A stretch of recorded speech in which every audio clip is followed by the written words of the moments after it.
Hi everyone, my name is Ana Marta Ayala and I'd like to welcome you to my YouTube channel. On this channel, I try to teach you all the degree theory by Nikola Stojanovic. In today's video, I want to talk to you about something that is always used in astrology, and these are the aspects that you find in your natal chart. So it's not just the degree theory, it is the traditional astrology. Now, I only work with the Ptolemy aspects, which are the conjunction, which is when two planets are together. And these can be good or not so good, depending on the planets that are in the conjunction. Then you have the sextile, which is a small opportunity, but it is a favorable aspect. You have the trine, which is the best aspect you can find in a natal chart. You have the square, which is a challenge that you need to overcome. And these, by definition, are the hardest ones in your natal chart. And then you have the opposition, which is, by definition, one planet is opposing the other.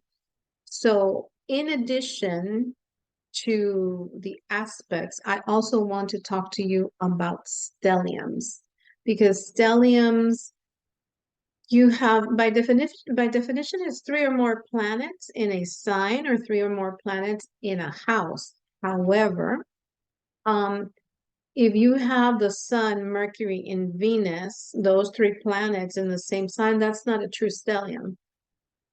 Why? Because Mercury doesn't go very far away from the sun. I think it goes out to like 28, 29 degrees and then it goes back.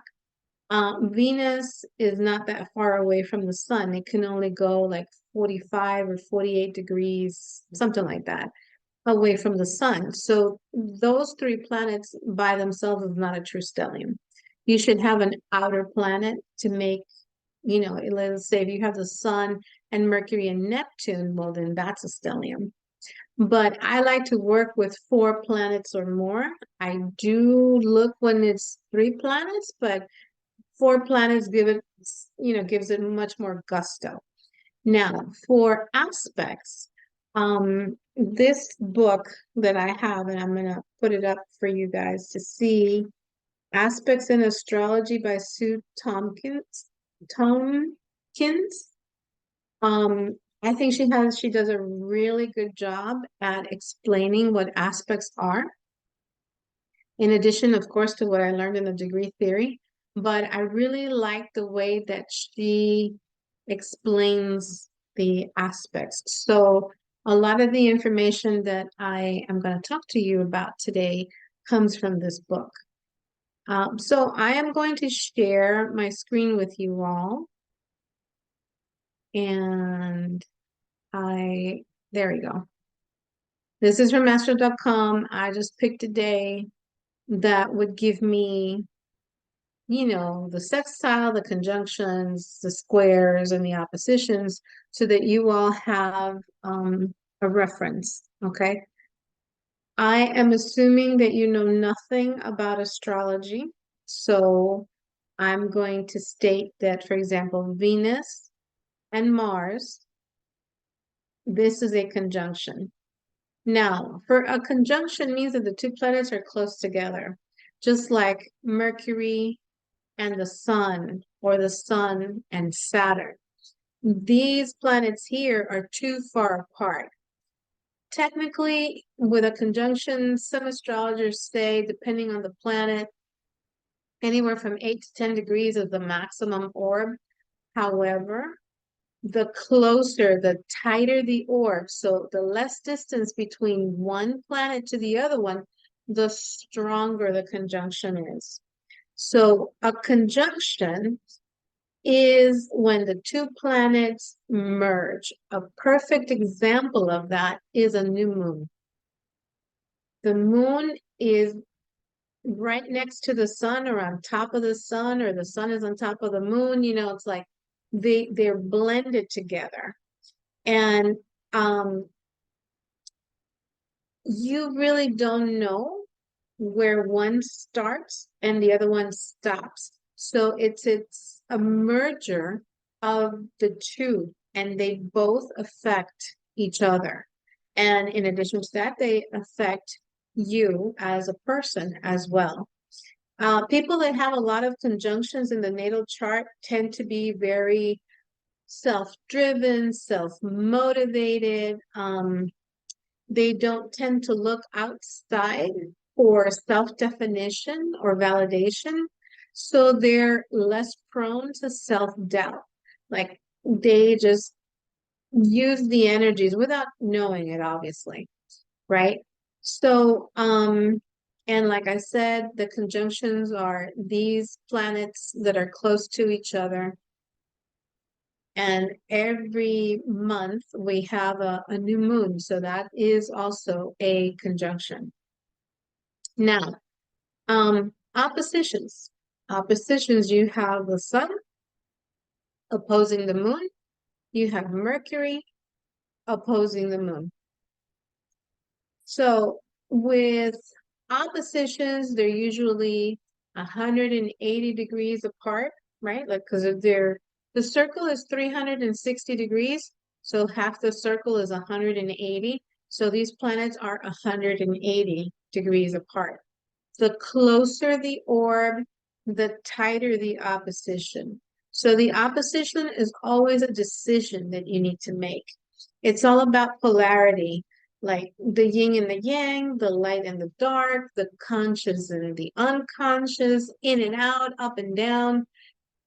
You get the picture, right? There's always opposites. I guess one of the examples that Sue gives in the book is that if you're standing in the middle of a room and there are two doors, there's a front door and then there is a back door, and you have a friend of yours that's knocking on the front door, and you have an enemy that's knocking on the back door. Just because you go and open the door to your friend doesn't make the enemy go away, right? Because that person's going to be standing there. So you need to make a choice. Number one, which one are you going to address first? But that doesn't mean you need to ignore the other side, okay? Because it won't go away by itself. So how do you help an opposition? This is, for example, the moon here has a trine to Jupiter. So Jupiter is helping this moon with all of these oppositions. So you have to find out the definition of Jupiter, right? Opportunities, expansion, um, and then the moon, emotions, family, and then try to see how you can work with those energies. The most favorable aspect is the trine, which is this one. It's this blue line here, which are the helpers of the aspects. You can see that, like in this chart, there's only one. And I didn't do it on purpose. I just picked a date that I had all of the Ptolemy aspects on here. So, and it's when you have now a word of caution, if you have a natal chart that has a lot of trines, that usually indicates a very lazy person, because just things happen so easily for them that there's like no effort needed for these people.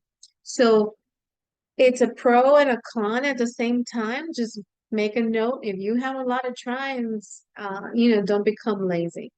But the energies of the planets will flow well together, right? Because the moon will help Jupiter, Jupiter will help the moon.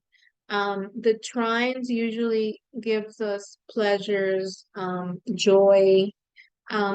They flow. It's like second nature, and we just enjoy doing them. Maybe if this was the birth chart of a person, they really enjoy spending time with the family or communicating with the family because it's in the third house, right? It just happens to be at the 8th degree, which is not a good degree, but we'll ignore that for now. Um, it can also, trines can also indicate talents that you have that are just innate. You just do them by nature. So these are, like I said, the most favorable aspects in astrology.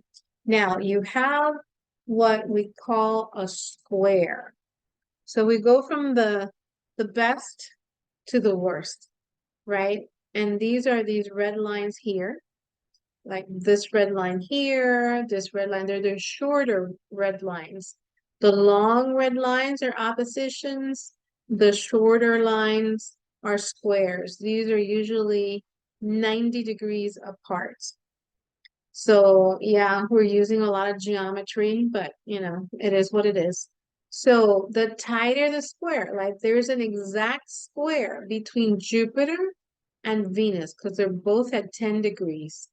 Jupiter is in square with Mars, which is a tight square, and then Jupiter is in square with Pluto, but that's a wider square. So maybe this emphasis here is not as, you know, it's not as potent.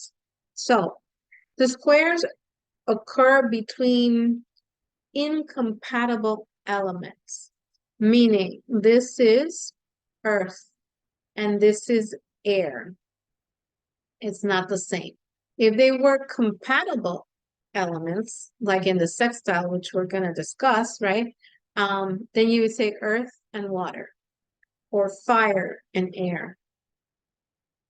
So sometimes, well, sometimes no, the square creates tension or a strain.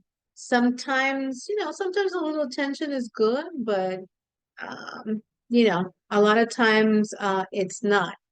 Now, the perfect squares, which are the most challenging, obviously, are the angles of the chart, right? Because you have the career, which puts a lot of demands on you. It puts a lot of demands on your partner. And these are just the challenges, right? We can work with these. And then the oppositions here versus the family. Work, you know, that work-life balance, right? Between work and family, it never works out. But anyhow, I shouldn't say never. Hardly ever it works out because your career demands a lot of you, or your family down here is squaring the ascendant and it's squaring your partnerships. Okay, so these are squares. You have a challenge to see how you can balance it out. So a little tension is okay, but a lot of tension is not okay. And of course, it depends on the planets that are being squared. A squared with Jupiter is not as bad as it is a square with Mars, right? So you have to see what planets are in the square, what planets are in the trines, what planets are in the conjunctions. Now, the sextile is this shorter blue line here that I said it's an opportunity. They fall in different signs, but they're compatible elements, like I said before. Fire with air or earth with water.